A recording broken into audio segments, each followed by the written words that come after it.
buenas tardes, amigas y amigos francotiradores. Soy Nico Roa y una vez más acudo a la llamada de la disidencia de pensamiento y de la corrección política.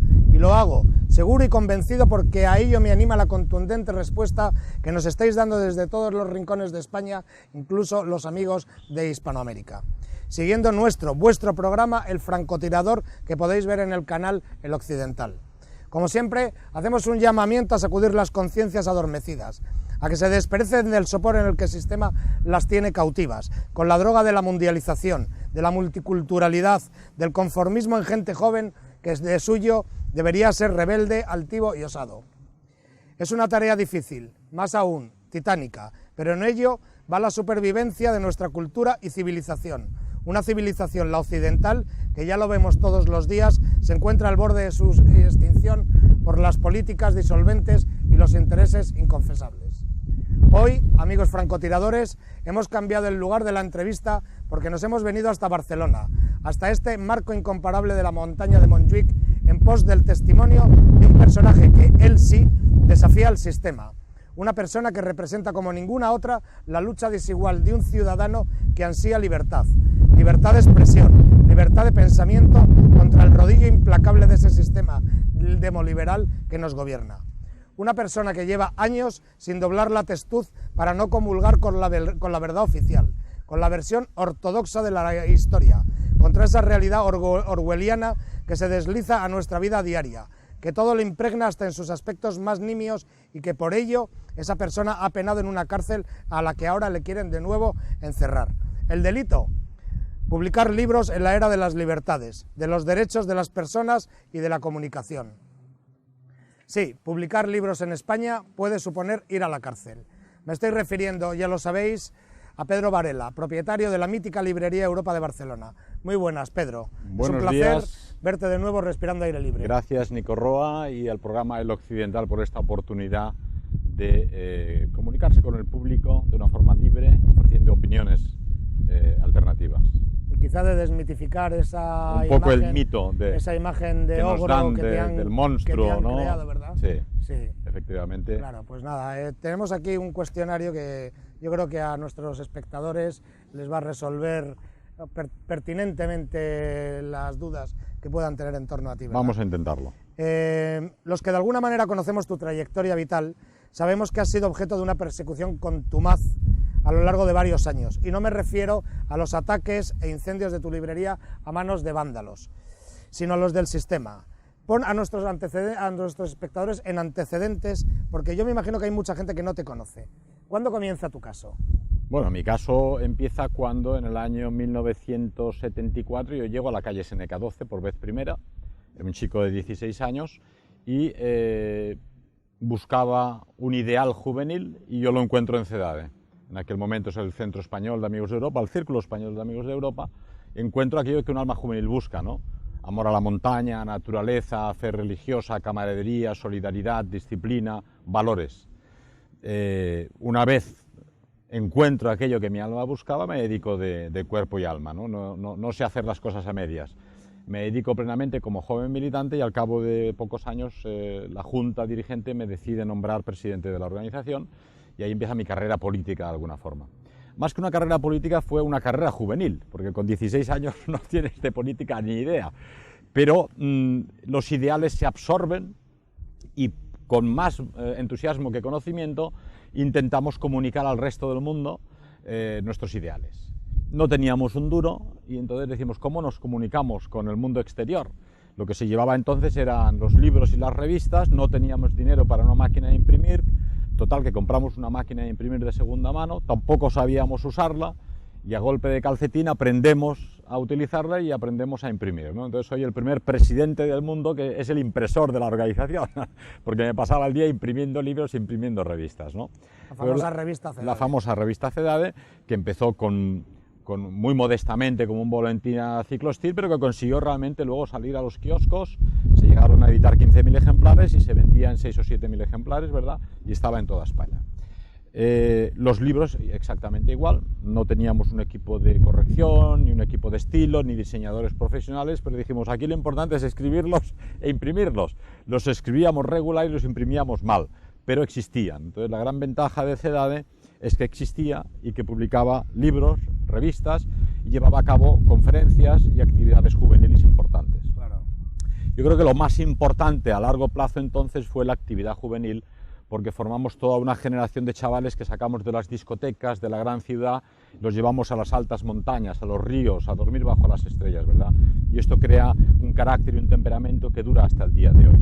Toda esta generación de militantes jóvenes de CEDADE ocupan hoy en la sociedad su lugar, allí donde tengan que ocupar el frente, ¿verdad? Y hacen su trabajo, y muchos de ellos de gran valía. Impregnados por el espíritu juvenil de aquel CEDADE, claro. Que como sabes, CEDADE fue fundado originariamente por el hermano Clemente, que era un sacerdote de La Salle, un sacerdote que en el año 39 se puso la cruz quemada en la solapa y en los 60 ya no la llevaba nadie, pero él dijo, la gente ha cambiado y yo no, y él la seguía llevando.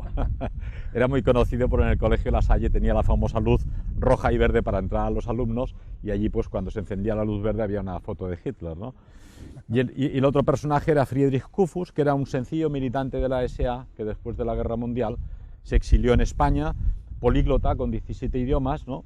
Y que todo su dinero, todo su trabajo lo invertía en imprimir folletos y repartir en los coches de Barcelona, ¿no? Y murió pobre en la miseria absoluta, ¿no?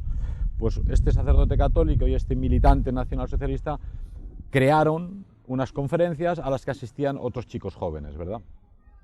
Simultáneamente había un grupo alrededor del señor Agustín Vargas, gente del mundo de la España de Franco y de la Falange, pero que no estaban muy de acuerdo con la España de Franco y la evolución que seguía hacia una democracia tecnocrática de tipo liberal católica, ¿no?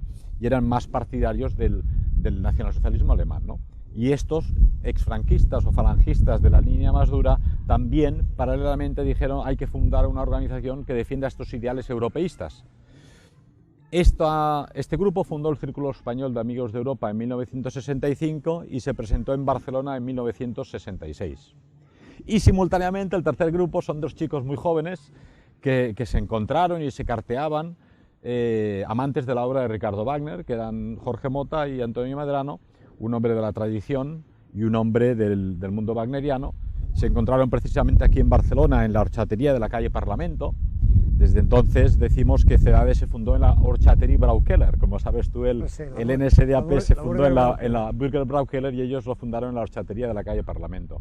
Y dijeron, hay que fundar una asociación wagneriana, pero también tenemos que crear una organización que defienda estos ideales, ¿no? Y estos tres grupos, el sacerdote católico y el hombre de la SA, estos dos chicos jóvenes wagnerianos y el grupo de falangistas partidarios del nacionalsocialismo, eclosionaron en el Círculo Español de Amigos de Europa, CEDADE, al que luego se unieron otros miembros fundadores que han sido luego conocidos en la organización, como Ramon Bau y otros como Bartomeu Puiggròs, montañero caído en Montserrat, ¿verdad?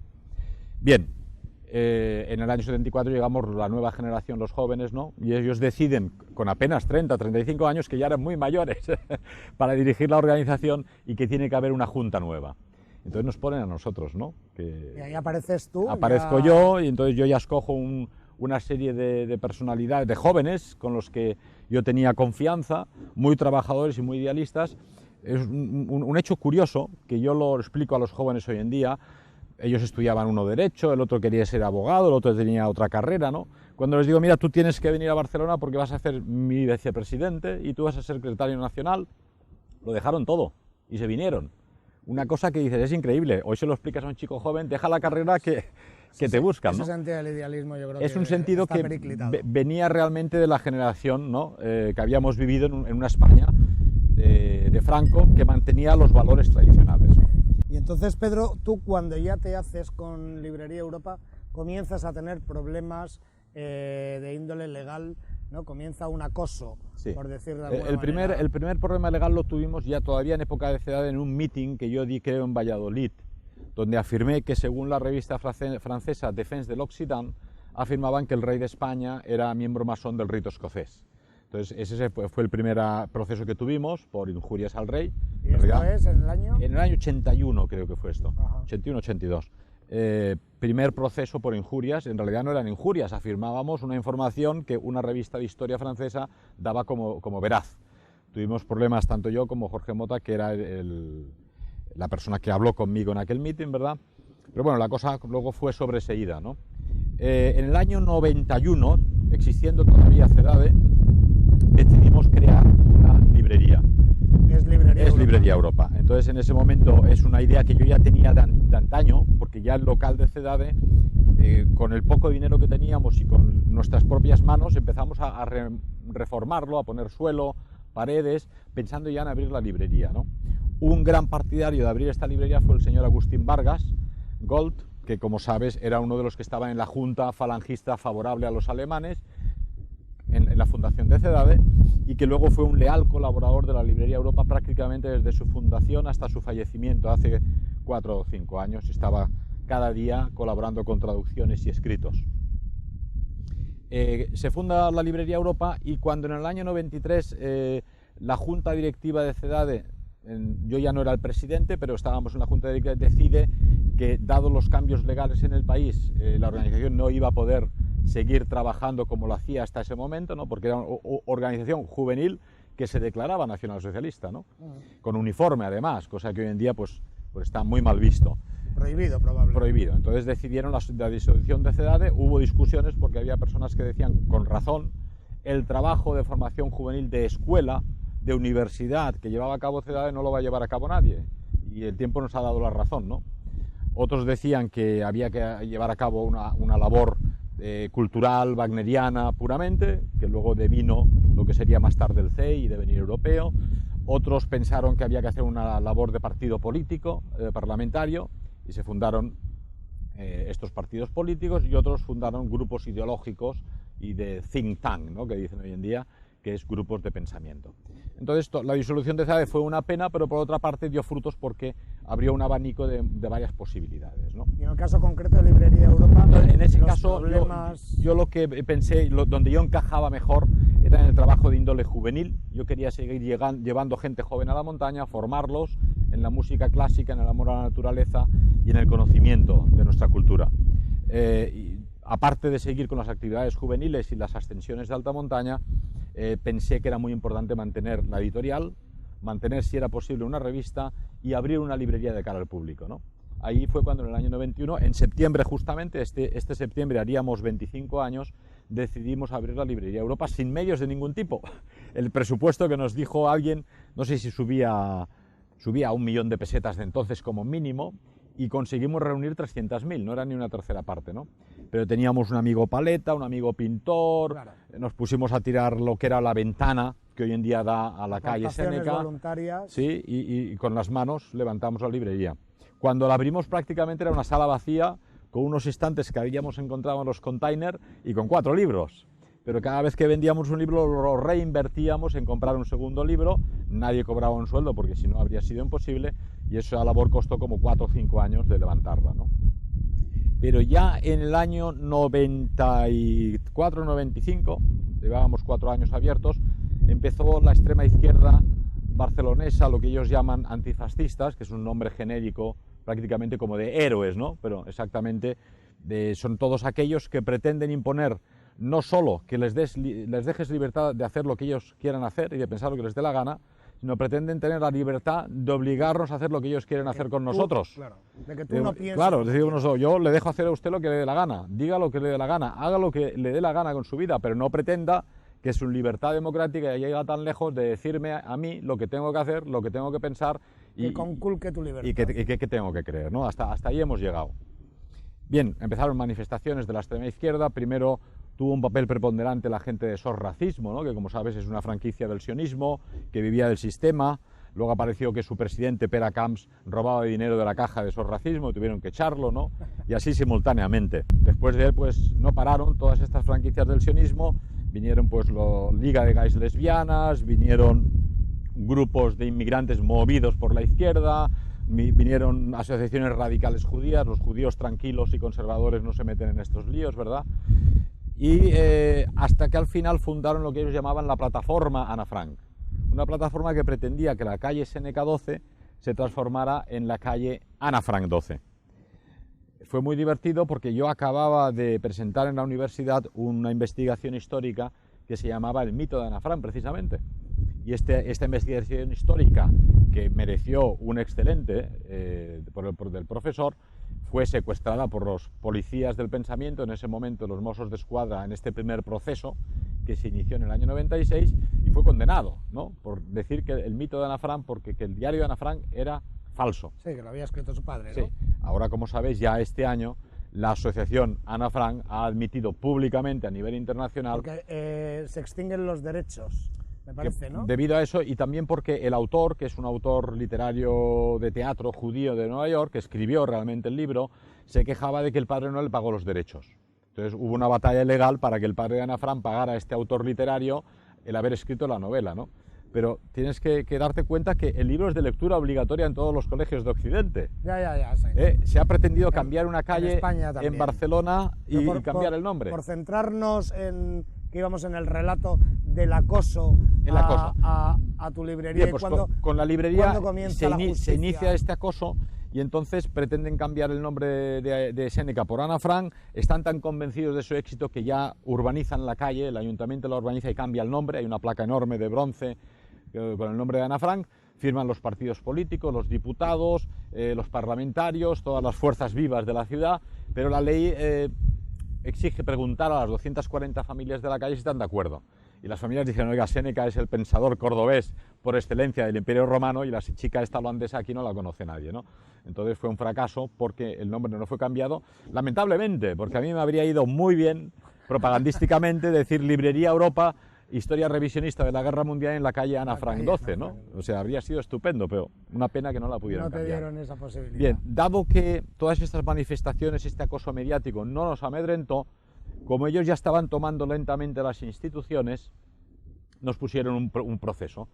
Y hicieron una entrada y registro en Librería Europa, que eso fue, por ejemplo, en el año 96. 20.900 libros, todos los ordenadores, acusación penal, te enmanillan, te hacen tocar el piano, te encierran en los calabozos, ¿no? Tocar el piano, para los que no están familiarizados, es las huellas dactilares. Cogerte las huellas te criminalizan de alguna forma, ¿no? Sí, a partir de ese momento tú eres un criminal, y entonces en ese caso, el tribunal penal que lo llevaba, el tribunal penal creo que era el número 5, lo llevaba casualmente, yo digo casualmente entre comillas, porque en política, como sabes, no existen. Era el famoso Santiago Vidal, el juez progresista que ahora está escribiendo la Constitución libre catalana y que ha dejado la judicatura. Bueno, el Poder Judicial lo ha condenado a 3 años, no lo ha dejado. Yo estoy convencido que volverá por la puerta grande y aprovecha ahora y se dedica a la política.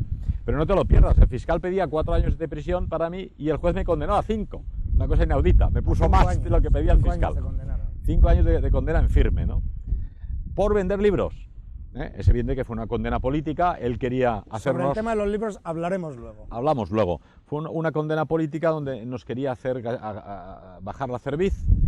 El juicio fue un juicio show a la soviética. Pusieron una enorme pantalla de televisión con traductora alemana simultánea, medios de comunicación. Ahora se estila el mediatizar la justicia, pero entonces todavía no estaba tan clara la cosa, ¿verdad? Y bueno, pasaron allí escenas de películas históricas como El judío errante de Fritz Hippler o El judío Sus, y me acusaban a mí de las películas que hicieron aquellos personajes hacía 70 años, ¿verdad? Y encontraron un ejemplar que yo tenía en la librería, y entonces me acusaban de que esas películas existieran. O sea, era pura propaganda política. En cualquier caso, nosotros, nuestro excelente equipo de abogados, recurrió esa condena, que era monstruosa, a la audiencia provincial. Y la audiencia provincial, en ese momento, creo que era la magistrada Ana Ingelmo, políticamente cercana al Partido Socialista, pero dijo: yo no entro en la condena propinada por el señor Santiago Vidal, por el magistrado Vidal, el señor Varela, pero me parece, o nos parece en este tribunal, que este tipo penal es anticonstitucional. Entonces, la audiencia provincial envió esta cuestión de inconstitucionalidad a Madrid. El Tribunal Constitucional lo devolvió a Barcelona por cuestiones de forma y de tiempo. Finalmente después lo aceptaron, y en el año 2007, es decir, 11 años después de la entrada, o sea, el proceso se inició en el año 96, mi condena fue en el año 98, 2 años después, y en 2007 el Tribunal Constitucional contesta con una sentencia ejemplar, muy jurídica, muy profesional, muy fundamentada, y que ha creado jurisprudencia diciendo: no se puede condenar a nadie por lo que diga un libro, ni por escribirlo, ni por leerlo, ni por editarlo, ni por venderlo. La violencia o el odio o cualquier tipo de delito se produce físicamente con un hecho real. Si tú resulta que a un esquimal o a un vietnamita les pisas el pie porque es vietnamita o es esquimal, estás cometiendo un delito, es evidente, ¿no? Pero si escribes o publicas o vendes un libro de alguien que dice he estado por China y en China escupen todo el rato por la calle y no me gustan los chinos, pues ese libro no es delictivo, mientras tú no le hagas daño a un chino, ¿verdad? Claro. Esto de forma popular, yo siempre hablo de forma didáctica y popular, pero es lo que venía a decir el Tribunal Constitucional. No se puede condenar a nadie por vender o editar un libro de tipo histórico, con lo cual la condena de 5 años de prisión al volver a Barcelona no la podían ejecutar, no la podían hacer realidad. ¿Qué hicieron en Barcelona? Una cosa inaudita. Como me acusaban de negar el Holocausto, el famoso Holocausto, porque alguno de los libros secuestrados dudaba mucho de la mítica cifra de los 6 millones, dudaba de las pastillas de jabón, dudaba de la persecución y de las cifras, dijeron, tate, ahora el Tribunal Constitucional no nos deja condenarle por negar el Holocausto. En pleno proceso cambiaron la acusación y dijeron, ahora le acusamos de justificar el Holocausto, que es justo lo contrario. Entonces, en jurisprudencia, como sabes, no se le puede acusar a una persona de lo uno y de lo contrario. Bueno, pero consiguieron condenarme al menos a 7 meses de los 5 años, porque ellos querían, me condenaron a 2 años, luego hubo recurso, quedó en 7 meses. No entras en prisión, primerizo, no tienes antecedentes, pero ellos lo que querían es que quedase condenado, porque entonces ya tienen la espada de Damocles encima. Justamente. ¿Qué hicieron? Como vieron el fracaso absoluto de toda la movida mediática, del cambio de Ana Frank, del proceso penal, de los 5 años de prisión, del Santiago Vidal y toda esta peña, poco después, en el año 2006, es decir, antes que contestara el Tribunal Constitucional, inician un mismo proceso contra la misma persona, con el mismo tipo penal, en el mismo local de Seneca 12, por los mismos libros, pero dicen, bueno, como sabes no se puede hacer, no puedes juzgar dos veces el mismo delito a la misma persona, en el mismo local, en los mismos libros. Digo, bueno, pero es que ahora ya no venimos por Librería Europa, venimos por Ediciones Ojeda. Bueno, pues vinieron por Ediciones Ojeda, se llevaron todos los libros otra vez, ya no fueron 20.900 porque quedaban menos, pero desmantelaron la editorial, desmantelaron los ordenadores, me volvieron a encerrar en prisión y se inició un nuevo proceso.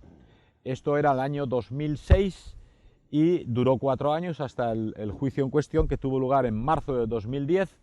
En marzo de 2010 era una juez, la juez Franco, que era una juez sustituta. Como sabes, los jueces sustitutos están para un año, de enero a diciembre, les paga el mismo Ministerio de Justicia que paga al fiscal y tienen mucho miedo de que no les contraten en enero. Por lo tanto, los jueces sustitutos son dúctiles a los deseos del poder. La causa que le pone el hasta el punto que el Tribunal Europeo ha dicho más de una ocasión que esta manía española de utilizar jueces del cuarto turno, que son abogados de cierto prestigio o abogados simplemente de partido, que los meten de jueces porque faltan jueces de carrera, o jueces sustitutos, que no garantiza la separación de poderes efectiva, porque realmente una persona que la contratan solo para un año o que es de partido, pues no garantiza, es verdad. Pero en todo caso esto existe en España y esta juez, la defensa de mi abogado, que fue excelente, no le hizo ni caso. Estaba mirando todo el rato al fiscal del odio, al señor Aguilar, diciendo ¿qué tengo que hacer yo aquí? Claro. Entonces esta juez ya tenía la decisión tomada por adelantado. En el proceso pues aprovecharon para sacar allí, había un chaval que le había regalado a mi hermana, que estaba de secretaria, una lámpara budista en hierro, horrorosa, estéticamente muy fea, con la cruz gamada levógira a la izquierda, ¿verdad? Entonces la pusieron allí en el tribunal por la cosa de la imagen, ¿verdad? Sacaron unos carteles históricos que vendíamos del Tercer Reich, era todo puesta en escena. Sí. Bien, esta señora me condenó a 2 años de prisión. Que como tenían los 7 Como tenía los 7, pero que luego, con nuestro recurso al Tribunal Europeo de Derechos Humanos, esos 7 meses fueron ficticios, ilegales y fueron un fraude. Sí. Pero no había respondido Estrasburgo, por lo tanto eran en firme. Con lo cual, por lo tanto, la prisión de 2 años la recurrimos, quedó en la audiencia en 1 año y 3 meses, en 15 meses. En teoría, como no eran 2 años, no vas a prisión, pero como tenían los 7 meses fraudulentos anteriores, me condenaron, que es lo que querían. ¿Y cuánto tiempo fuiste a la Entonces, cárcel? como ves, se trata todo de ingeniería procesal. Sí. O sea, hay gente, este fiscal, no hay que admitirlo, tendrá todos sus defectos y sus manías y sus problemas mentales, pero es un gran jurista, probablemente conoce la jurisprudencia más que muchos abogados y conoce la ingeniería necesaria para meter a la gente en prisión, ¿verdad? Entonces, en octubre mismo tenía tenía que ingresar en prisión. Yo dije, muy bien, el Estado yo lo respeto porque hay que respetarlo, pero respeto más a mi hija. Y me fui al cumpleaños de mi hija en Escandinavia, estuve con ella todo el tiempo que me dio la gana y cuando yo decidí, pues me presenté voluntario en prisión, en la prisión de Lledoners, acompañado afortunadamente de muchos amigos que se solidarizaron conmigo. Una vez en la prisión de Lledoners, curiosamente, según mis abogados, cuando tú te presentas en una prisión y llamas a la puerta, tú te quedas en aquella prisión. Pero misteriosamente a los 3 días me bajaban a la celda, me subían, que no se decidían conmigo y al tercer día me enmanillaron, me metieron en un coche de los Mossos d'Esquadra y me llevaron nocturnamente a la prisión de Brians. Sí. Casualmente, el director de la prisión de Brians es un hombre del mismo partido político que la juez de vigilancia penitenciaria, que no me concedió ni un beneficio penitenciario, y es del mismo partido político que el fiscal Aguilar. Realmente la cosa quedaba entre ellos, ¿verdad? Entonces se llamaban por teléfono, se decían, se comentaban qué hacemos con este, ni tercer grado, ni quinta parte, ni cuarta parte, 25%. Estuve en prisión hasta el último día. De hecho, mi padre falleció 2 días antes o 3 que yo saliera de prisión. Me vino a ver con 93 años cada semana en el coche y 3 días antes falleció y yo no tuve pudiste... que... Sí, tuvimos mucha suerte. A veces el destino, aquel día que falleció mi padre, que tenían que haberme llevado enmanillado al cementerio a presenciar el entierro de mi padre, hubo huelga de funcionarios. Nadie abría puertas, no cerraban puertas, la gente no tuvo desayuno aquel día y claro, decían, según ley no podemos dejarle que no vaya, pero nadie va a llevarle enmanillado porque están de huelga.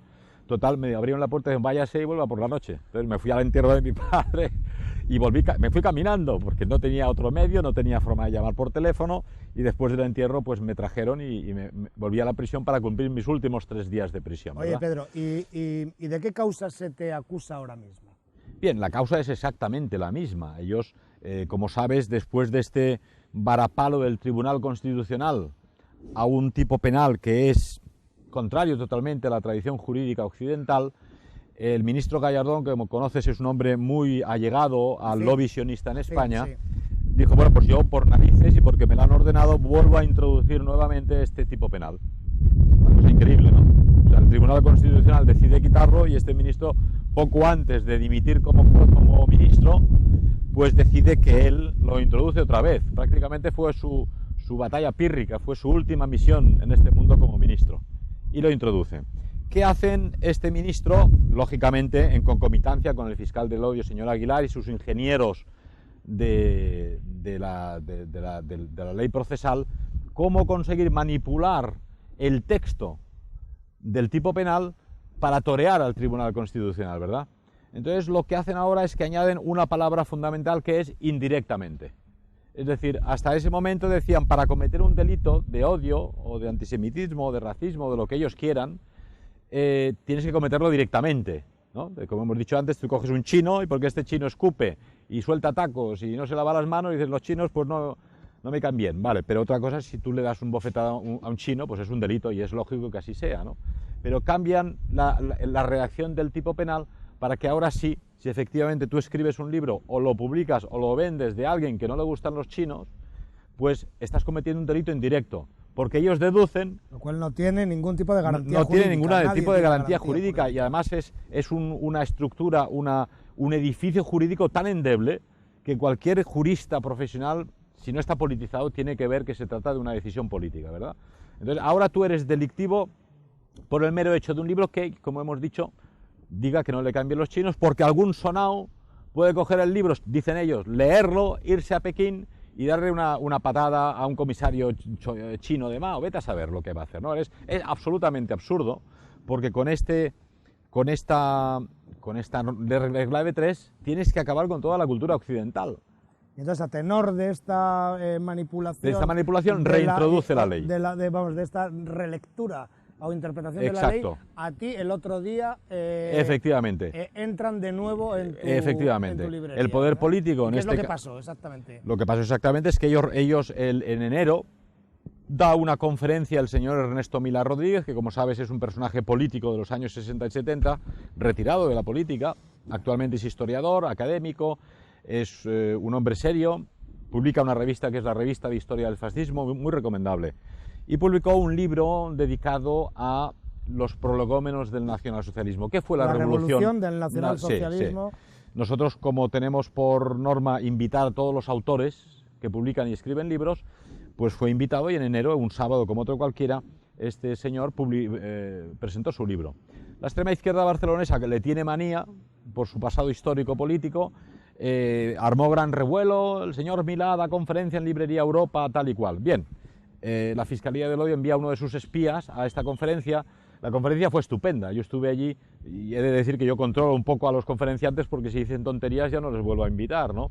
Pero este señor habló muy correctamente, habló muy sopesadamente, dijo pues lo que dice un académico. El nacionalsocialismo tuvo cosas buenas y cosas malas, como todos los movimientos políticos, pero sobre todo fue una solución práctica, realista, de los problemas del país Alemania y del pueblo alemán de los años 30. Coyuntural para ese momento. Coyuntural, y encontraron soluciones prácticas a sus problemas, ¿verdad? No dijo nada delictivo, pero en base a esa entrada de ese espía, inician unas diligencias contra la Librería Europa. El señor Milá ni aparece en las diligencias, ni su libro, ni su conferencia, porque no hay nada ilegal en todo lo que dijo y en todo lo que publicó. Pero es una excusa más para perseguir Librería Europa. Entonces, con estas diligencias ya inician una investigación, dice, sigue vendiendo libros que son delictivos, que son probablemente promueven el odio, la animadversión, el antisemitismo y el racismo. Y entonces ponen en marcha esa maquinaria. Porque, claro, tener una fiscalía para delitos de odio, tienes que buscar el delito, tienes que inventar el delito e inventarte el delincuente. Implica que hay un montón de personas que están vulnerando la ley en este sentido. Efectivamente. Entonces, pero parece ser que la única persona en este sentido. Claro, el problema está que el odio... Hay una fiscalía del odio para ti. Para mí, lo cual es un honor. Sí. Pero claro, el tema del odio es un tema tan etéreo, no es físico, y forma parte del ser humano. Tú puedes perseguir el odio, pero el ser humano tiene odio y tiene amor. Si alguien te pisa un pie en el metro, dices, pues este tío desgraciado que me ha pisado el pie. En ese momento estás odiando un poquito, pero estás odiando. Si tú eres del Barça y vencen los del Madrid, pues estos del Madrid hay que matarlos a todos. No lo opinas, sinceramente, pero lo expresas, y los del Madrid hacen igual cuando gana el Barça, ¿verdad? Entonces, pretender esta eliminar... Fiscalía del Odio se pone de nuevo en marcha, por ti. Exactamente. ¿Y esto ha sido hace...? Esto fue, iniciaron las diligencias en enero y la entrada, registro y detención de mis secretarias... ¿Y eso cómo ha sido? Relátame un poco ese... Bien, ellos simplemente ponen en marcha... ¿Qué día? El viernes negro, que decimos, es el 8 de julio. 8 de julio. 8 de julio, en ese momento, la librería a las 10 de la mañana habría abierto normalmente, pero a primera hora de la mañana ellos ya detienen a una de nuestras secretarias en su casa. Y sabes, todo el mundo sabe que si te detienen un viernes vas al calabozo 2 o 3 días. Todo el fin de semana. Porque el juez te va a escuchar con suerte pues el lunes, ¿no? Y lo hacen para aterrorizar y atemorizar a las personas, ¿no? Detienen también a 2 personas que son clientes ocasionales o habituales de la librería y que a veces pues me solventan problemas administrativos. Yo la verdad es que soy muy sincero y muy franco, y cuando vienen clientes con los que tengo cierta simpatía les digo, oye, ¿me puedes echar un cable? Llévame este papel allí o hazme este favor, ¿no? Pues detienen a estas personas solamente porque la Fiscalía decide que colaboran conmigo, ¿no? Entonces ellos ya arman toda la historia de una cúpula criminal y de una asociación cultural creada para delinquir. O sea, como si fuéramos la mafia rusa. Y entran en tu casa, incluso. Yo estaba en ese momento en la montaña de campamento con mi hija, y entonces me llama temprano por la mañana la vecina y me dice, oiga, que hay aquí un montón de camiones de los Mossos de Escuadra y policía que han entrado en su casa. Lo digo por su hija, si quiere ahorrarle el drama. Digo, pero gracias por yo conozco tu casa, que es una zona tranquila, sí, un pueblo rural, sencillo, sí. Y el dispositivo policial seguramente amedrentó, asustó, o sea, necesariamente un dispositivo de esos asusta. Asusta, y piensa que yo, dado que los libros, como sabes, no dan para vivir, alquilo habitaciones a turistas. En ese momento habían 3 familias de turistas franceses en mi casa, que te puedes imaginar el susto que se llevaron. Entra allí la policía como si fuera la casa de la mafia rusa, por lo menos, o de Al Capone. Destruyen las puertas, pero no las destruyen con un cerrajero, solo se tenían que haber hecho con un taladro. Eran puertas que habrían abierto normalmente, no, destrozadas, o sea, sí, esperan con un ariete. Un rinoceronte lo habría hecho menos daño, ¿verdad? Claro. Entonces ahí querían hacer daño y de mala fe. Hasta la puerta del baño, que tenía un pestillo, en vez de abrir el pestillo la destrozan, ¿verdad? Crean daños reales, asustan a los turistas y se llevan todos los libros que yo tenía en casa, precisamente porque, dado que había este nuevo tipo penal, dije, me los llevo para que no digan que los estamos vendiendo en la librería, porque falta que los encuentren allí. Los retiramos hasta que quede claro dónde está el marco de la libertad de expresión y hasta qué punto realmente se pueden vender o no los libros. Es decir, los libros fueron retirados, ¿no? pero se han llevado todos los libros. Es decir, se llevan libros como Hyperion de Hölderlin. Amigo. Lo ha publicado Ojeda y además se llama Hölderlin, alemán, seguro que este es nazi y criminal. Y sin embargo es un libro del romanticismo efectivamente, alemán, pero demuestra en 1700 o 1800. la cultura de los agentes que secuestran, pues te puedes imaginar por dónde está. Se han llevado la cruzada contra el Grial de Otto Rahn, un medievalista reconocido que ha sido publicado por muchísimas editoriales, ¿no? O sea, que se han llevado el último libro que hemos publicado de Israel Shamir sobre la Rusia de Putin. Como sabes, un autor del Partido Socialista Israelí, judío, que es un analista internacional. Eso se lo han llevado todo porque era de Ediciones Ojeda, ¿verdad? Vale.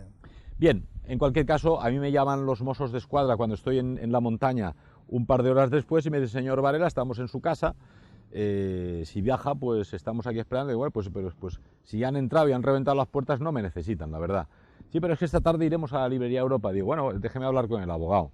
El abogado me dijo que no bajara porque me iban a detener, iba a pasarme el fin de semana en el calabozo y además el juzgado que iba a llevar el caso no iba a ser el 17, que ordenó la entrada de registro, sino el 9, que entraba en funciones el martes o el miércoles, no recuerdo el día.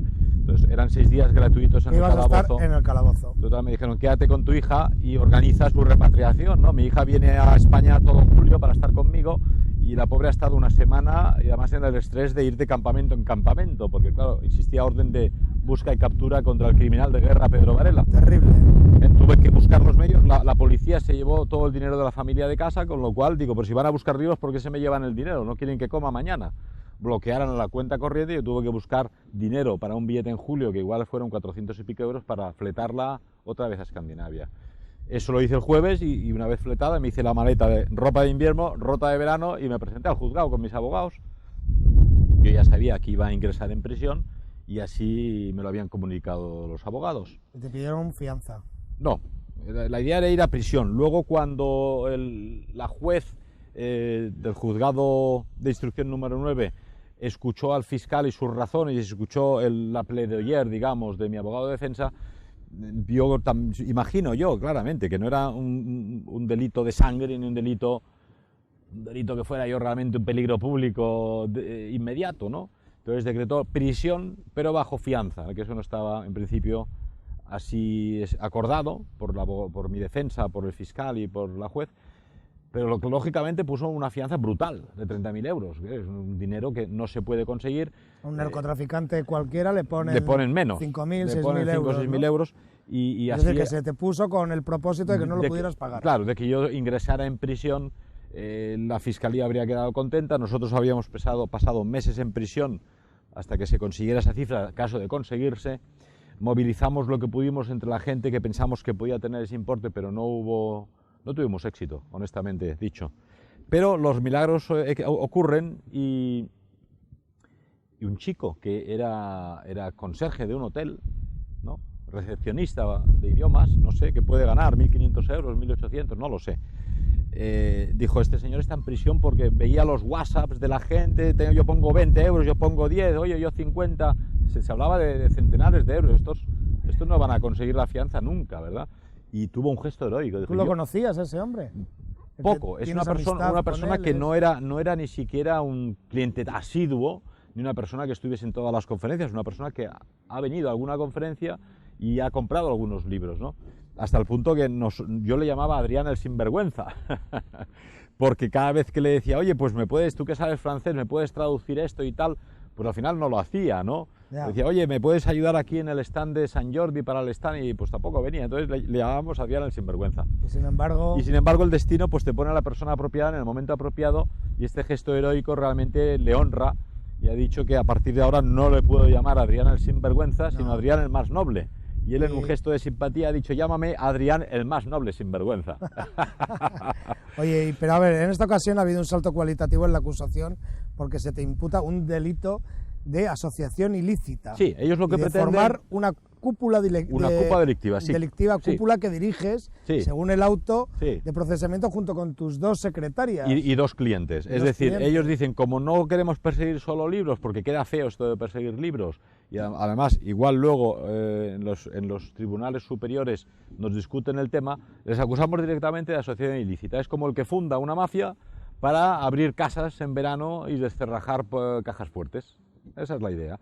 Entonces ellos ya no persiguen solamente los libros, sino una asociación ilícita que se ha reunido para cometer delitos, ¿verdad? El delito en este caso sería que publicamos libros que ofrecemos opiniones diversas sobre cuestiones históricas y políticas.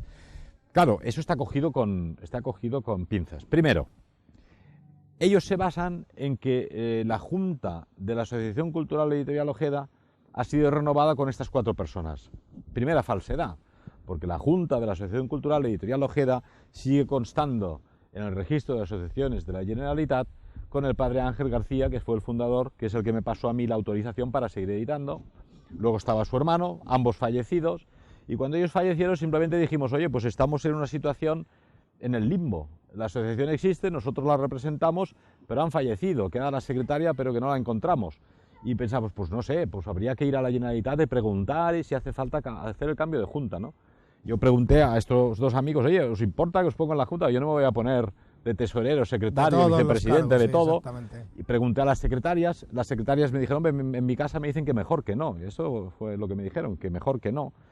Y realmente este cambio no se llevó a cabo, entre otras cosas porque en la Generalitat nos dijeron, aunque ustedes funden la nueva junta, la antigua junta tiene que aceptarles. La antigua junta había fallecido, con lo cual la cosa quedó en el limbo, ¿no?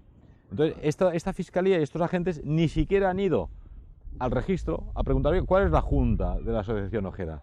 O sí han ido, probablemente, y lo saben, pero han cometido un delito de abuso de poder para aterrorizar a las secretarias y aterrorizar a estas personas. A propósito deliberado de... Y para presentar a los jueces un hecho más de delincuencia. Esta gente ha hecho una junta nueva de forma ilegal para crear esta asociación delictiva, ¿no? Esto para que te veas con qué tipo de personas cuenta esta fiscalía. Pero no queda ahí la cosa. He repetido en otras entrevistas, en cada nueva acusación y en cada proceso, en los informes que ellos pasan al juez para que ordene la entrada y registro, dicen el señor Varela ya fue condenado por este mismo delito de odio en Austria. Ya. Pero esto es una falsedad como una catedral, porque como tú sabes, en Austria, con todas las garantías legales, un tribunal con 3 jueces se levantó de forma disciplinaria y dijo Freispruch, es decir, absolución para el señor Valeta del delito del que fue acusado, por el que estuve 3 meses y medio de prisión preventiva y fui absuelto, ¿eh?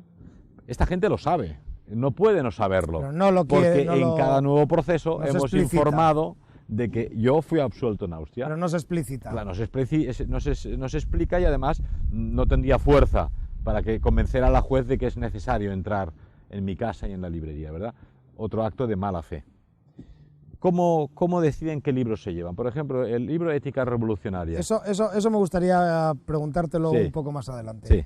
Ahora me gustaría, comentar que ya que tienes encima la espada de Damocles de volver a prisión, hay un tema que me interesa y también a nuestros espectadores, yo supongo que también, que es cómo fue tu situación en la cárcel de Brians, que creo que da para escribir un libro y de hecho creo que escribiste un libro en la cárcel. Sí, escribí el libro Cartas desde prisión, que ha sido ahora secuestrado. Sí, y requisado toda la edición. ¿Cómo fue tu vida allí? Creo que incluso se te sometieron a alguna medida disciplinaria, algún correctivo. Sí, a ver, en general, una prisión, si tú has estado interno en un colegio, yo he estado alguna vez en colegios internos, yo también. Pues no deja de ser un colegio donde estás interno. Si tú te portas bien con los funcionarios, ellos intentan portarse correctamente contigo, y si te portas bien con los delincuentes, ellos se portan bien contigo también, ¿no? Es raro que tengas problema con unos u otros si tú te comportas como Dios manda, ¿no? ¿Qué ocurre? El problema no era la misma prisión, el problema es que a la prisión y al equipo de tratamiento que se llama, donde hay un criminólogo, un psicólogo, un equipo de personas que estudian la persona, tu formato cultural, intelectual y humano y tu historial como ciudadano, y dicen que te catalogan, cómo te reeducan de alguna forma, ¿verdad? Entonces, a este equipo de tratamiento, la Fiscalía del Odio no le admitió nada, no le permitió, cada cosa que proponían era rechazada, es decir, porque lo normal en un caso, pienso yo, si soy un miembro de un equipo de tratamiento, ves que entra una persona que es primerizo, que tiene familia, que está integrado en la sociedad, que tiene para comer, que no ha robado nunca, que está por unos libros y tal, pues dice, oiga, pues váyase a trabajar, yo qué sé, a ayudar a los pobres, ¿no?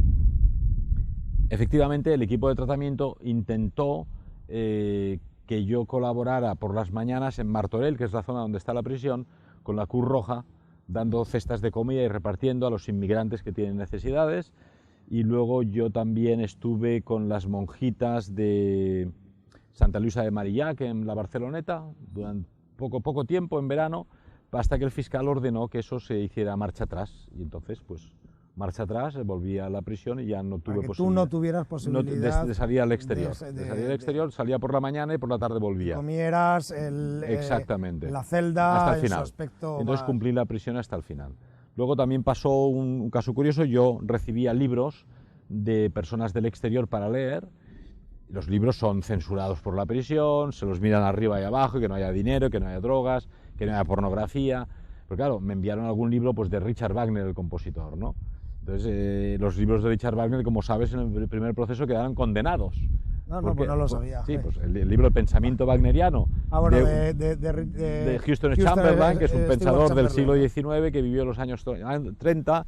Como sabes, en ese libro se publicaban algunos de los escritos en prosa de Ricardo Wagner, donde da su opinión sobre el dominio de los judíos en la música, en los medios de comunicación y las finanzas en el siglo XIX. Entonces condenan este libro de Ricardo Wagner y a mí por haberlo editado. Este libro me lo enviaron en prisión en una carta y yo lo leí y después de leerlo pues ya me lo conocía, ¿no? Pues lo dejé en la biblioteca precisamente porque en la biblioteca de la prisión había muy pocos libros interesantes y yo el libro no iba a leerlo más. Y además en la Cruz Roja habíamos organizado los días que pude salir la adquisición de una biblioteca que regalaban y yo pregunté si no se podía trasladar a la prisión de Briats porque era una biblioteca un poco pobre, ¿no? Y en eso estábamos. Y entonces, en esa entrada de libros de Cruz Roja, pues yo, mi libro de mi celda lo puse en la biblioteca, ¿no? Había ahí un personaje curioso, un personaje casualmente de la extrema derecha barcelonesa, ¿no? Un personaje que era un subastero, un delincuente común. Y este personaje fue el que denunció ante la dirección de la prisión que yo había puesto ese libro allí. Ah, sí. Sí. Y entonces, bien, pues entonces sufrí otra vez una reprimenda. Anulación de privilegios. Anulación de visitas y claro. de serie de cosas, ¿no? Retiraron esos libros, lógicamente, porque es peligrosísimo que los presos lean a Wagner. De hecho, creo que también les irritaba mucho el número de cartas que te llegaban, ¿verdad? Sí, hasta el día que yo salí de prisión recibí 2.220. Estos días justamente los Mossos de Escuadra en casa han desmantelado toda la documentación, he estado allí 20 días poniendo orden y han aparecido allí la documentación que llevaba en Brians. La última carta tenía el número 2.200 y pico y después de salir de prisión aún llegaron 200 más, o sea que alcanzamos las 2.400 y la verdad es que di trabajo a los pobres funcionarios, sí, ¿no? Cuando había cola cada día, a eso me refiero. Y yo me mantuve entretenido y la verdad es que fue un placer contar con ese alimento espiritual de tantas personas que a nivel internacional pues me alimentaban intelectual y espiritualmente. Yo estoy seguro que sí. Oye, y entonces,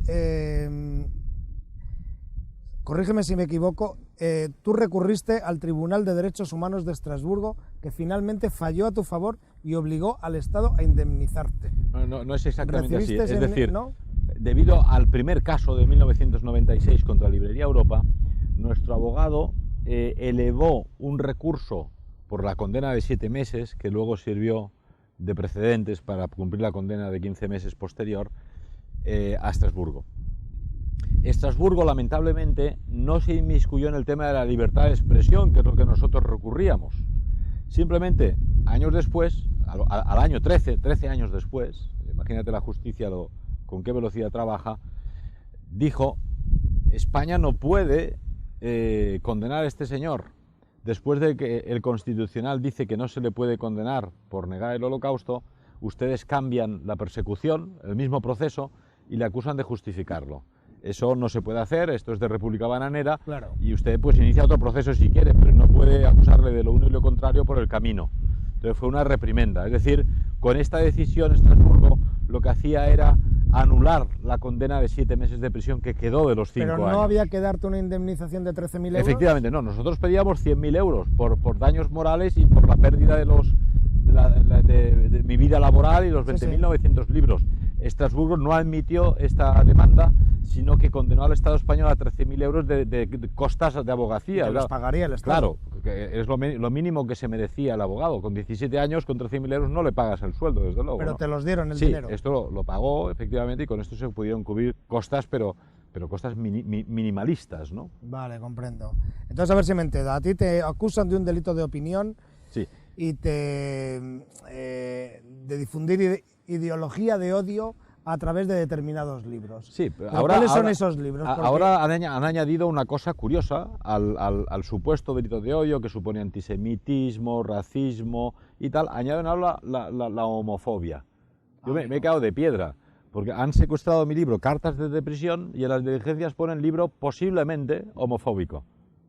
Primero dicen posiblemente, ya es la excusa para llevárselo y se lo quitan de encima.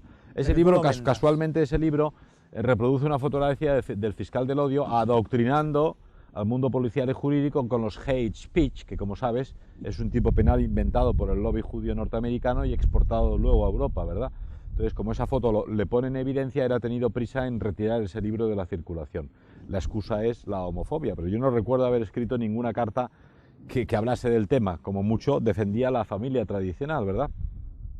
Y luego se han llevado otro libro como El Ética Revolucionaria, también acusado de libro homofóbico. Pero curiosamente ese libro, que ya fue secuestrado en la entrada de registro de 2006, esta nueva edición ya no es Ética Revolucionaria, sino Nueva Ética Revolucionaria, porque esas frases, según ellos penales, fueron censuradas por mí mismo y no aparecen. Pero ellos esto en las diligencias no lo dicen, ni siquiera se han leído el libro o hacen ver que no se lo han leído y se han llevado el libro y la edición completa otra vez. Entonces vamos a ver, ¿hay un índice de libros, como ocurría en los tiempos de la Inquisición, en el que te diga estos libros no se pueden publicar? Porque llegados a este extremo, pues uno puede comprar la biografía de Hitler de Ian Kershaw en la Casa del Libro y ese libro puede ser susceptible de que se considere que difunde la biografía de Hitler y que por tanto sustenta el odio. De hecho, lo que pasa creo que ahora que mismo el Mein Kampf, por ejemplo, ya que no tiene los derechos del Estado de Baviera, es una venta libre, ¿no? Es venta libre a nivel universal y lo encuentras en muchas provincias españolas. Si lo vendo yo es delictivo. Piensa que de una inseguridad jurídica total. Extrema, este ¿verdad? Fiscal, el señor Aguilar, que quiere imponer en España el delito de odio inventado por la judería en Estados Unidos, es muy partidario de lo que llaman el derecho penal de autor. No sé si sabes de qué va. Vale. El derecho penal de autor es que ellos juzgan a qué persona comete el delito y por qué. Es decir, pero eso es de una inseguridad jurídica tremenda. Entonces él dice, si la Casa del Libro vende el Milucha es una cosa, pero si lo vende Pedro Varela, su intención vendiendo el Milucha es propagar el odio, ¿no? Porque claro, es una decisión que toma él, porque le da la gana. Tiene que comprar luego un juez. Y aún así tú eso siempre lo puedes recurrir a un juez de mayor instancia. Lógicamente, en el mundo jurídico... Que desmonte, porque eso suena a falaz. Incluso. Claro, pero esto lo que permite es la creación de unas fiscalías y unas comisarías soviéticas. Sobre todo el pánico. El pánico de decir, es que ellos pueden decidir lo que les dé la gana sobre cualquiera. Es decir, si tú defiendes a tu novia de un extranjero que acaba de llegar a España, pues que se ha aprovechado de ella, y da la casualidad que este extranjero es de color, no de color porque es lo que se dice hoy en día, ¿no? Sí, pues sí.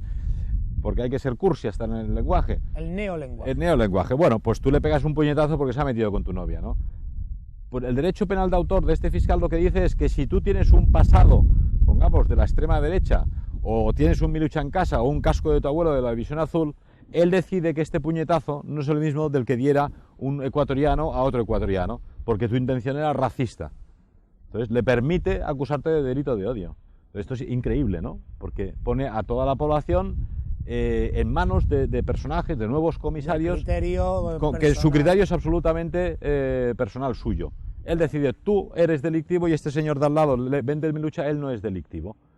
Una inseguridad jurídica tremenda, y los juristas profesionales, muchos juristas profesionales y muchos juristas y jueces de la escuela tradicional dicen, es que esto rompe con toda la tradición jurídica occidental, ¿verdad?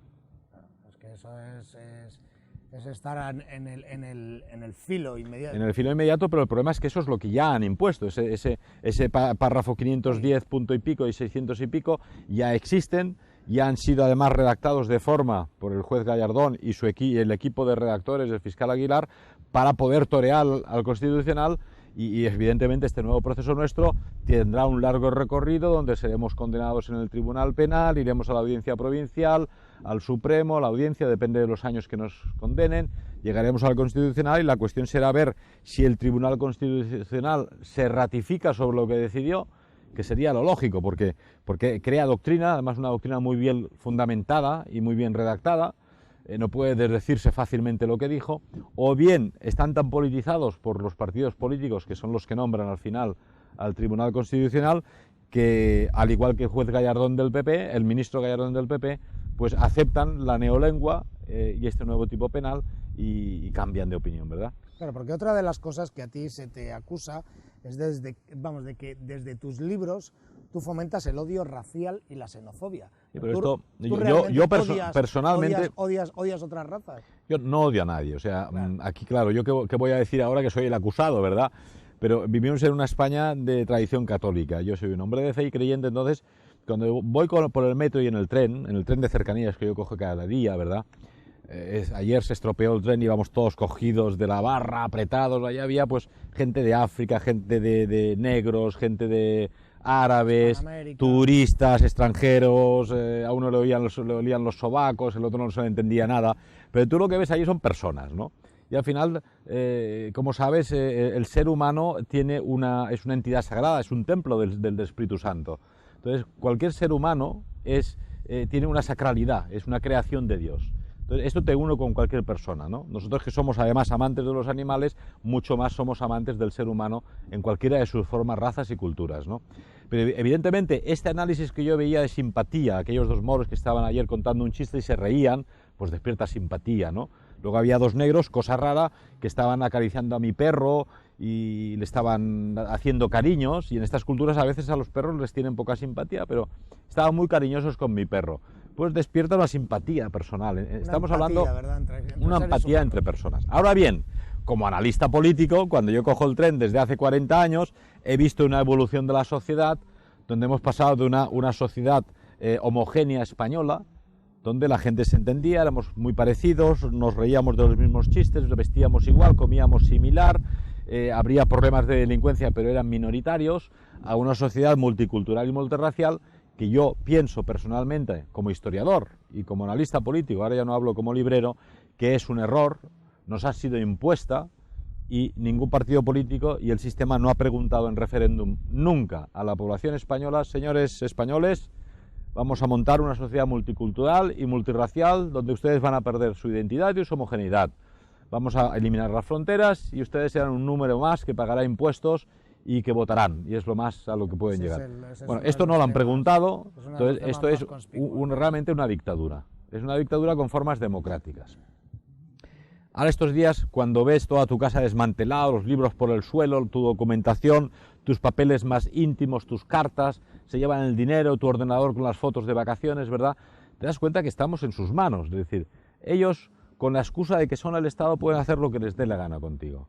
Entonces, la palabrería jurídica que utilizan los jueces de instrucción para permitir estas entradas y registro son tremendas, porque dicen, bueno, es cierto que es un derecho fundamental, el hogar de las personas, que es inviolable la casa de cualquier persona, que la intimidad, la documentación, las fotografías de cualquier persona son privadas, que la policía tiene muy limitada la invasión de esta esfera de privacidad de las personas, pero en el caso que la policía requiera o reclame o considere que el volumen de información que se pueda adquirir es valioso para la investigación, en el caso de que la documentación que se pueda encontrar pueda servir para aclarar los delitos que se presumen, la jurisprudencia permite estas entradas, en fin, defienden de palabra los derechos fundamentales de la ciudadanía, tu hogar y tu privacidad, pero de facto firman cualquier documento que les presente la policía, estás al albur de que se te llevan el dinero y no te lo devuelven, se llevan los libros y no los devuelven.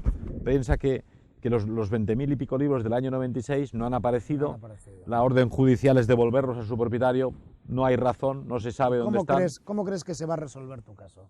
¿Este actual? ¿Acabarás en prisión entonces? Yo creo que acabaré en prisión, esto es lo que ellos quieren y como sabes el Poder Judicial, por mucho que hablasen en la Revolución Francesa y los ilustrados, no existe la división de poderes. Hay jueces honestos, jueces profesionales que intentan mantener la separación de poderes y mantenerse independientes.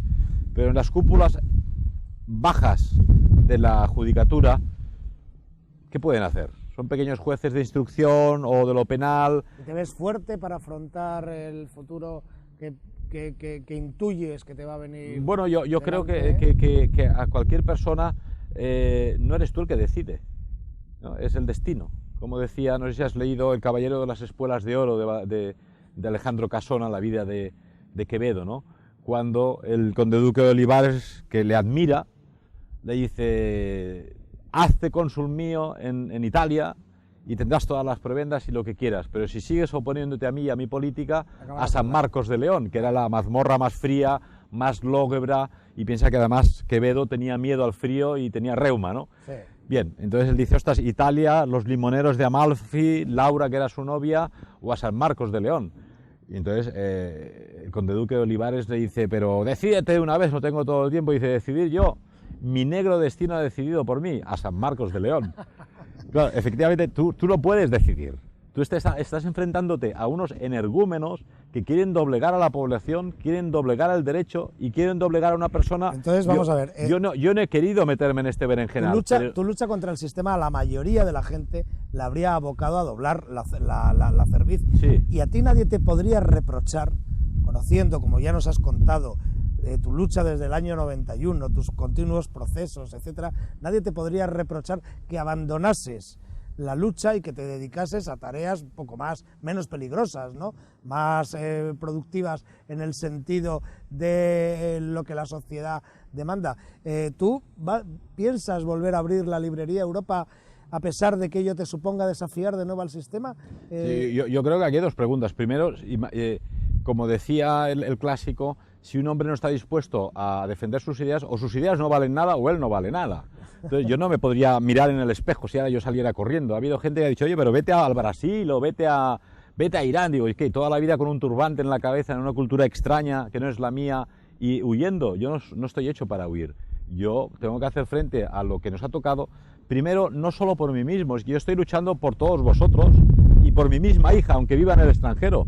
Porque si ahora permitimos que estos comisarios soviéticos dobleguen la jurisprudencia española, cierren Librería Europa, cierren Ediciones Ojeda y Manu Militari me metan en prisión por vender libros, es que luego vendréis vosotros. Evidente. Luego irán a por... como la famosa frase de Bertolt Brecht, ¿no? Sí, la famosa. No salisteis a defender a tal y ahora los vendrán siguientes a por vosotros. seréis vosotros. Entonces, ¿no? ahora que me acorralan a mí, luego vendrán a cualquier colegio que tengan un crucifijo en el aula, porque dirán que ese crucifijo ofende a la minoría judía o a la minoría musulmán, y los católicos tendrán que quitar el crucifijo, ¿verdad?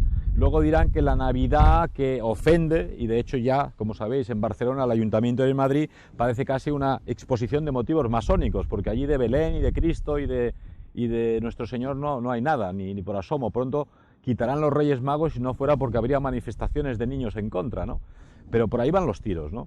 Yo creo que cada cual en el sector del frente que le ha tocado luchar, sea luchar en favor de la música clásica contra la música abstracta, sea en favor de la naturaleza, de los árboles y de los animales, sea en favor de los niños, sea en favor de los libros o de la verdad histórica, hay que plantar cara. A mí la familia me echa en cara: ¿por qué no lo dejas ya? Dedícate a la familia y tal. Es que me estoy dedicando a la familia, pero es que a la familia no solo te puedes dedicar dándoles de comer y una educación y un ejemplo, sino dejándoles un futuro.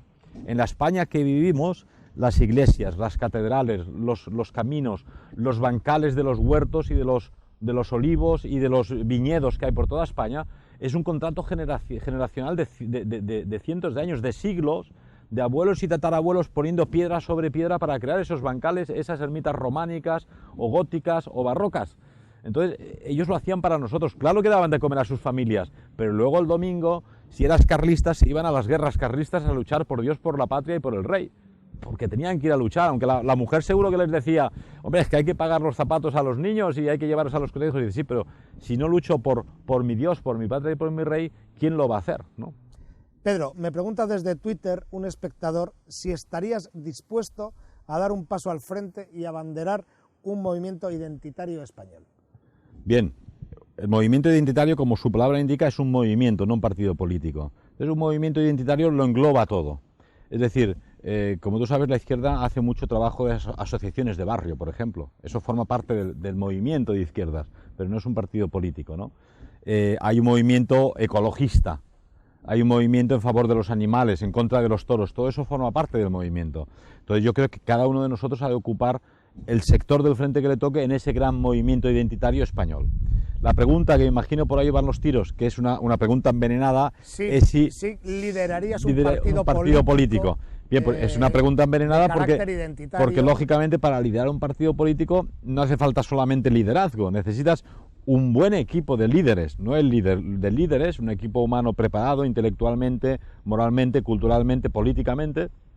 Necesitas unos medios financieros para lanzarte a la conquista de América de alguna forma, necesitas las 3 naves y necesitas a Luis de Santángel, por decirlo de alguna forma, y necesitas también pues alguien que dirija el asunto, ¿no?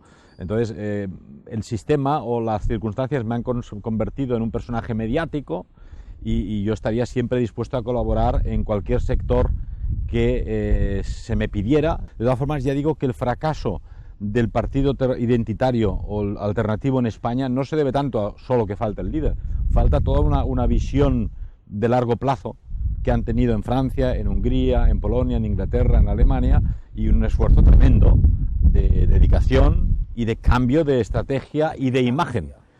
Piensa que en España, a diferencia en Europa Oriental, han tenido 40 años de comunismo y ahora están de vuelta, el péndulo está en el otro lado. En España, por el contrario, tuvimos 40 años de franquismo y la sociedad está en el péndulo al otro lado, ¿verdad? Entonces, tenemos un bagaje histórico diferente al resto de Europa y, segundo, el movimiento identitario patriótico español no ha sabido adaptarse a la modernidad, ni adaptarse ni reciclarse. Es decir, los valores son eternos, como sabes, y son para siempre, no cambian. Pero es cierto que hoy en día no vamos vestidos de romanos, ni vamos con peluca de 18esca, porque haríamos el ridículo, ¿verdad? Por una cuestión de fidelidad sentimental han querido seguir dando la misma imagen, pero el público es otro. Nuestros padres y abuelos ya son muchos fallecidos, otros son mayores, la gente joven actual ha crecido en una sociedad democrática, moderna, con un new look, que llaman ahora, ¿no? Sí, sí. Visten casual y, lógicamente, no puedes ir con correaje y botas altas porque eso era normal en los años 30, los comunistas, los falangistas y todos los movimientos políticos iban uniformados. Hoy en día no va uniformado nadie, ¿verdad? Claro. Entonces, eso es solamente a un nivel estético, pero a todos los niveles en España no ha habido alguien que dijera, oye, es que con esta imagen no habláis el lenguaje con la población. Primero hay que entender... empatizando con lo que la producción... Yo creo que hay que tener la empatía suficiente primero para estar en contacto con la población de hoy, te guste o no. Y entonces hablar con la población de hoy y decir qué problemas tiene la población de hoy, qué inquietudes tiene y qué le preocupa. Luego tú tienes otras inquietudes que son ideológicas, personales, culturales, sentimentales, que te gustaría que a la población le gustasen, pero a lo mejor la población no las comparte contigo, ¿verdad? Pero seguro que hay unos valores que la población sí que comparte contigo. Hemos hablado antes del amor a los animales. Yo no veo que todo sea tan negro, porque en la sociedad las cosas van muy mal, pero nunca como hasta ahora la población había tenido tanto interés por una comida sana. La gente come mucho mejor hoy en día que hace unos 40 años, donde la gente comía los potajes, las fritangas aquellas, ¿no? De hecho, hoy en día la gente con más capacidad económica tiene mejor aspecto y más salud y hace más deporte y come mejor. Antiguamente los ricos eran gordos, tenían problemas de la gota, Carlos V pues tenía la gota, ¿no? Y la clase noble pues estaba comiendo caza todo el día y estaba más enfermo que el campesino del gauducho, que comía gazpacho y ensaladas cada día, ¿verdad? La protección de los animales y la naturaleza ya forma parte, está en la médula ósea de las personas, ¿verdad? He dicho antes que yo era el único en bicicleta en el año 74, hasta el año 80 no había el segundo que iba en bicicleta. Ahora va en bicicleta todo el mundo, clase alta, clase baja, la gente de izquierdas y la gente de derechas. Eso es un gran qué, ¿verdad? Entonces simplemente hay que intentar conectar con la sociedad de hoy, qué preocupaciones tiene, qué inquietudes tiene y hablar su lenguaje y adaptarse a ellos en todo lo bueno. Lógicamente en lo malo no. En lo malo hay que tirarte las riendas y decir, pues por aquí no, hay unos valores, hay un Dios, hay unos principios, hay una familia tradicional que hay que defender y que hay que intentar promover con estos medios, ¿no? Pero como ves, esa alternativa no es solo diciendo, este va a ser el líder ahora de la alternativa identitaria, no.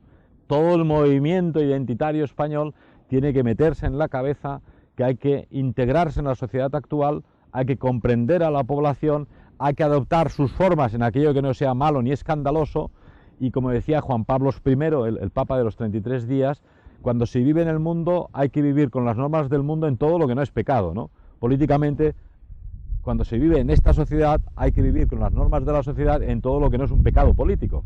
Entonces, si en esta sociedad te disfrazas como iban disfrazados en los años 30, pues es un pecado político, porque te aniquilas todas tus posibilidades de prosperar políticamente.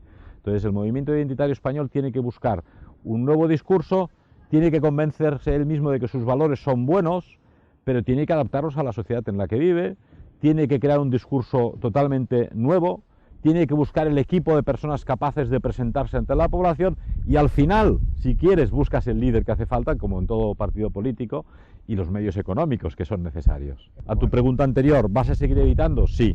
¿Voy a abrir otra librería? Sí. ¿Será con el mismo nombre? Si la justicia me permite, sí. Si no me permite, cambiaré el nombre, pero editaré libros, cambiaré libros. Y será en Barcelona, sí. A no ser... Es que me da pena este fiscal legal. En el fondo es un buen chico. Piensa que tiene que justificar su sueldo, hombre. Entonces, hemos dicho antes, la Fiscalía de Delitos contra la Salud o la Fiscalía de Delitos contra el Tráfico de Drogas o de Delitos Monetarios tienen trabajo cada día, pero el delito de odio no tiene trabajo. Entonces, el pobre hombre hay que mantener en su fiscalía. Cierras la librería, efectivamente. Entonces, entre él y yo nos retroalimentamos. Yo le permito que él y su equipo tenga trabajo, y él a su vez me hace una publicidad que yo no podría pagar, ¿no? Me hace publicidad gratuita, ¿verdad? Yo tengo que poner un anuncio en La Vanguardia pagando mi nombre, Pedro Varela. Me conoce hasta el último señor del último pueblo de Huelva, conoce a Pedro Varela, ¿verdad? Sí. Y conoce Librería Europa y Ediciones Ojeda. Esto tengo que agradecérselo al señor Aguilar y a su equipo. Oye, Pedro, me pide otro seguidor que nos digas cuál ha sido el libro político que más te ha influido y el que, sin ser político, más te ha conmovido. Bueno, no se puede hablar de un solo libro. A mí me ha influenciado mucho el teatro clásico español. El siglo de oro español es de una nobleza tremenda, y los valores de aquella época son los valores que yo defendería, ¿no? El problema es que el lenguaje español, lo hablaba ayer con alguien, como la gente lee tan poco, y mucho menos clásico, leer una obra de teatro clásico hoy en día ya hay palabras que la gente no entiende, ya leen el español del teclado del WhatsApp, ¿no? Que ponen qué con K, ¿verdad? Entonces, a nivel político, a nivel filosófico y personal, a mí me formó mucho el antiguo presidente de CEDADE, Jorge Mota, y los antiguos dirigentes de CEDADE, que me encaminaron por el mundo wagneriano. Entonces, yo soy un pensador de la cultura europea, amante del mundo de Ricardo Wagner, ¿no? Entonces, todos los ideales del romanticismo alemán forman parte de mi bagaje personal íntimo, ¿no? Luego me influenció mucho un capitán de la Armada colombiana que en el año 74, antes de conocer CEDADE, en una reunión de sociedad en Huelva, mi padre era ingeniero en el polígono de allí con Río Tinto, en plena conversación este señor preguntó ¿cuántos judíos mató Hitler? La gente estaba comiendo pasteles y esas cosas, y el único que respondió fui yo, que dije, pues me parece que 6 millones, ¿no? Y dijo, no. Digo, pues no sé, 8 millones con los gitanos y todos los demás, dicen que 8 millones. Y él dijo, no, ninguno. Y así quedó la cosa, ¿eh? Y este señor era un marianista católico, muy defensor de las apariciones de la Virgen María, que fue el primero que luego me envió información sobre las apariciones en Medjugorje, ¿no? Y entonces a mí despertó el interés por la Virgen María y por las apariciones de la Virgen, y solidificaron de alguna forma, luego yo a nivel personal e individual, un catolicismo convencido, ¿verdad? Entonces yo soy un producto del romanticismo alemán, del wagnerismo defendido en la organización CEDADE, del catolicismo tradicional, ¿verdad? Y lógicamente en el idealismo juvenil que yo viví en CEDADE, pues éramos admiradores de la Hitlerjugend, ¿no? Aquellos chavales que ayudaban a las señoras a cruzar los semáforos en verde, que recogían papeles para limpiar las calles, que iban a la montaña, que tocaban el piano música clásica. Entonces, por mucho que les hayan criticado, para mí aquellos chavales eran mi ideal juvenil a los 17 años, ¿no? Esto me marcó. Yo hoy en día soy alpinista con 58 años y hago montaña muy a menudo. Cada año hacemos ascensiones alpinas gracias a que la Hitlerjugend las hacía. Entonces digo, si ellos las hacen, yo también las voy a hacer, ¿verdad? Entonces yo soy un producto del romanticismo alemán, del wagnerismo de CEDADE, de la Hitlerjugend defendida o incorporada en España por CEDADE, como valores del catolicismo marianista, ¿no? y he sido educado por mis padres y por los valores de mis abuelos. El libro, digamos que hay que buscarlo en esos ambientes, ¿verdad? Sí, sí, sí. Y tuve la gran suerte de pasar mis primeros 15 años en la España de Franco y me libré de todo lo que hoy los chavales tienen que sufrir, de litronas, discoteca, drogas, mal gusto, pantalones rotos que parece que son náufragos perdidos en una isla, ¿no? Y además los pagan, y caros, ¿verdad? Me ahorré los tatuajes que no se llevaban tampoco y que no nos gustaban, y nunca nos tatuamos, ni nos pelamos, ni cosas de estas raras. Me ahorré de la música rock, de la música hoy y del feísmo generalizado, ¿no? Entonces ya estaba impregnado y luego vacunado, gracias a CEDADE, contra el feísmo, y en mi interior pues busco, es una búsqueda constante del bien, la verdad y la belleza. Yo creo que estos son los 3 puntos que hemos de imbuir en la juventud. Bueno, hasta aquí, queridos amigos, de la entrevista a Pedro Varela. Juzgad vosotros mismos por sus contestaciones si este hombre que ama la naturaleza, la cultura con mayúsculas, valores superiores como el compañerismo, la amistad o el honor, valores, todos ellos según parece periclitados, es ese peligroso criminal que a menudo nos ofrece el sistema y los medios de comunicación. Muchas gracias.